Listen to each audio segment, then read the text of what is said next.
noticed, things have really changed since he left office, and that's the topic of this next part of the conversation. Here it is.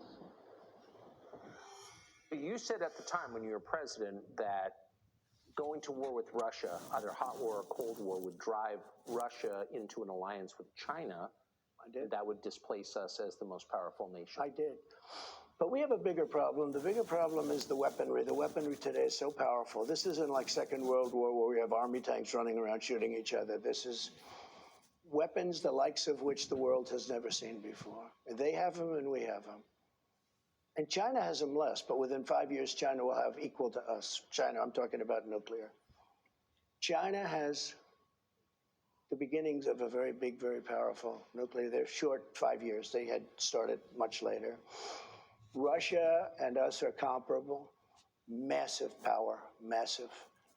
And that's one of the things. More than people understand? More than people understand, yeah. Yeah, more. Were you surprised? They don't understand the power. If you look at Hiroshima, as some people call it, if you look at Nagasaki, you look at those two events took place many, many years ago, and multiply that power times 500. That's what you're talking about. Where it actually melted the granite. You know, granite is unmeltable by blowtorches. Yes. But the granite, if you look at granite areas, it's like water that got, hardened, like an ice skating rink. It melted the granite. If you look at that and multiply it times 500, that's what you're talking about.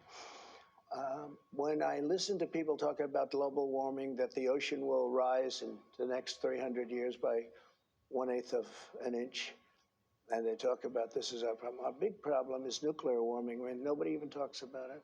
The environmentalists talk about all this nonsense in many cases. Look, I'm an environmentalist also, I guess, in my own way, because I've done a good job with the environment, but nobody talks about nuclear. The problem we have, the biggest problem we have in the whole world, it's not global warming, it's nuclear warming. And all it takes is one madman, and you're going to have a problem the likes of which the world has never seen. And it's only a matter of seconds. You don't have to wait 200 to 300 years for it to happen. So what you're saying is demonstrably true. Why is this not something our leaders talk about or the press talks about? Because I don't think they're smart. I don't think they get it. Putin got it. I would talk to him about it all the time. I never mentioned the word nuclear. You never heard me mention the word. You know, my uncle was a professor, a great professor at MIT for a long time. I think he was the longest, Dr. John Trump. And he would talk about a lot of different things, and it was very interesting to me. For years, I talked to him. Passed away. He's a great, great gentleman.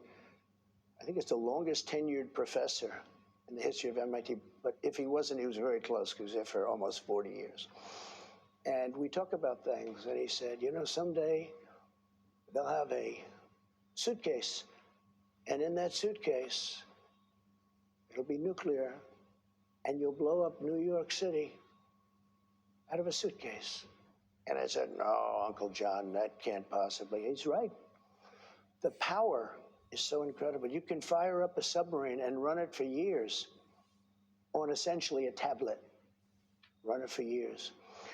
So when we talk about war, and when I watch all of the people talking about Ukraine and how's Ukraine doing, blah, blah, blah, Russia's sitting back. First of all, Ukraine's being obliterated. Yes. Okay, let's not even talk nuclear. But let's say it wasn't. Let's say they were doing better than anticipated. If he decided to use his second form of destruction, which is nuclear, that's the end of that. You understand?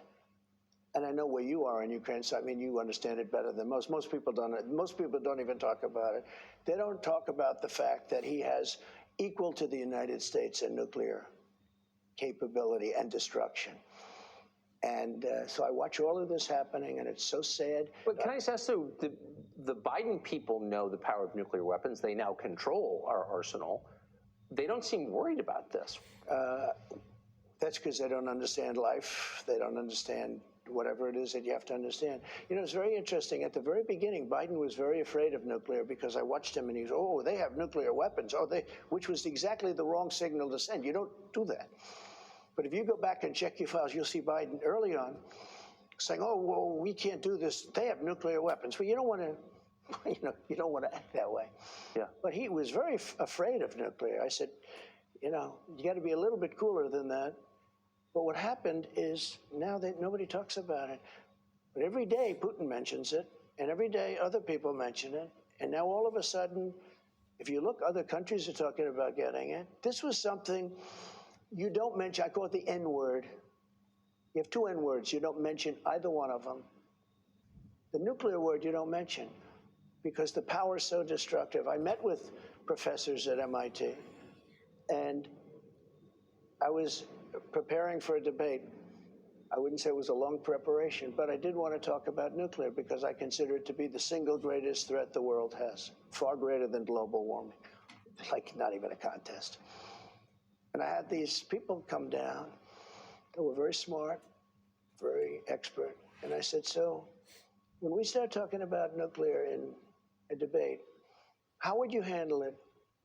And they looked at me, one in particular, and said, sir, you can't talk about it. You cannot talk about it. I said, what does that mean? He said, it is so massive, it is so destructive that you cannot talk about it. I understood exactly what he meant. And we stayed away from it for the most part. But now Putin's mentioning it all the time. We don't mention it, but Putin's always mentioning it. You've heard him say it. We are a nuclear power. He said not so long ago, I said, that's the first time I've heard a major country. You do hear it talked about, and I did a good job. I did a great job with North Korea, Kim Jong-un. You went with me on a trip. You insulted him, which didn't make my life too easy, but that's okay. But you were there, one of the few. And it was it had to be one of the most incredible experiences for you. For sure. But it was amazing. We had thousands of reporters. They weren't treated particularly nicely either, by the way, but I got along great with him. And because of that, it started rough, remember, with, Rocket Man, Little Rocket Man? And he said, I have a button on my desk, a red button. I said, I have a red button on my desk too. Mine's bigger and mine works, yours doesn't. And this went on for a couple of months, and then all of a sudden, the logjam was broken, and he wanted to meet, and we did meet, and we get along great. To this day, we get along great. He won't talk to Biden. He won't even talk to these people. He won't even talk to them. He has no respect for him. He's a man. If he respects you, he'll respect you. He wouldn't talk to Obama. Obama tried to get meetings with him. He wouldn't meet with him. He met with me. I met with him twice. I would have had a deal worked out with him. He's got tremendous nuclear capability.